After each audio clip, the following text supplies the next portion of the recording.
Hello everyone, today I will talk about the Pilotless race of 1944-5. On the night of June 12 to 13, 1944, the first pilotless aircraft fell at Duck Field. The only casualties were at Bethnal Green, where 6 people were killed and 9 were seriously injured. 3 days later, a heavy and sustained bombardment began. 151 pilotless aircraft were reported. 144 crossed the coast of England and 73 reached the London area.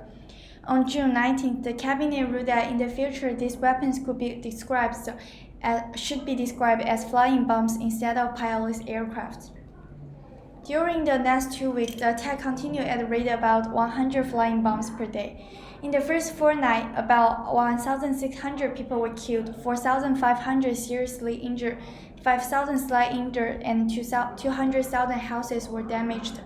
The high injury rate was because flying bombs did not come only at night but also all times throughout the day.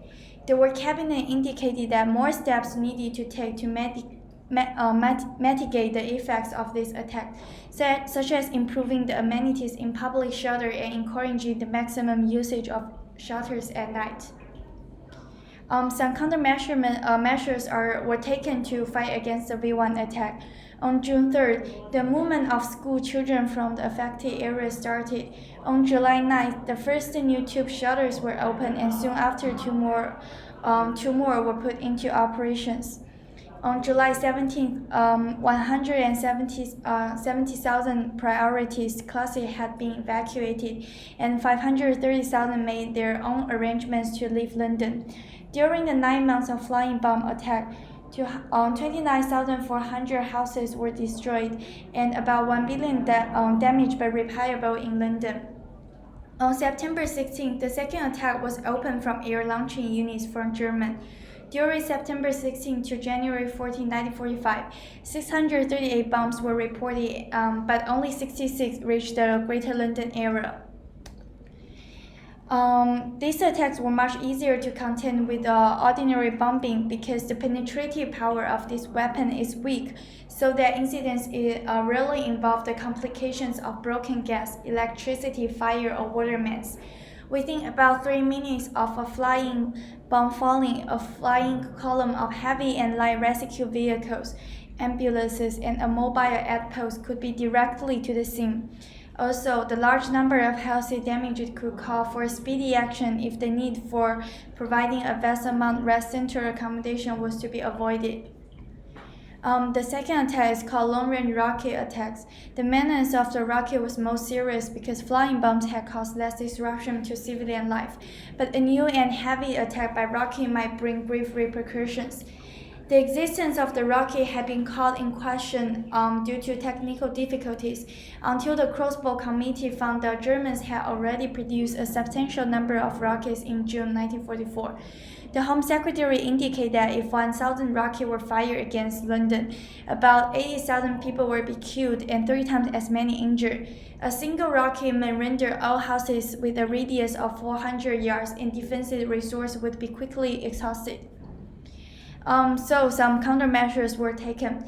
To prepare the rocket attack, a new committee called Rocket Committee first met on August 3rd and considered questions of evacuation, including mass refugees, reception centers, and feeding stations, as well as planning to evacuate the priority classes and to deal with any general exodus. It was also important to coordinate arrangements to move a certain number of civil servants and key industrial personnel. Schemes were also drawn up by the Rocket Committee for the maintenance of amenities in London. The most important was concerned with the organization of labor for first aid repairs to buildings, demolition, and the restoration of essential services. When the Home Secretary started to relax the vigilance and carry out the scheme, the first rocket fell at Chiswick and killed 3 people and seriously injured 10 on September 8th. In the next 10 days, rockets arrived in southeastern England at the rate of about 2 a day. During November, the scale of attack rose to 4 a day and to 6 a day at the end of the month.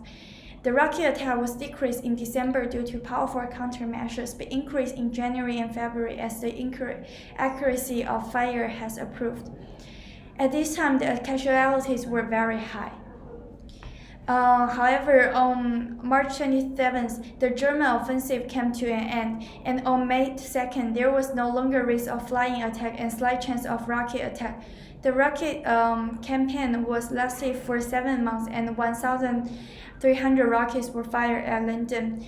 2,511 people were killed and 5,869 seriously injured in London.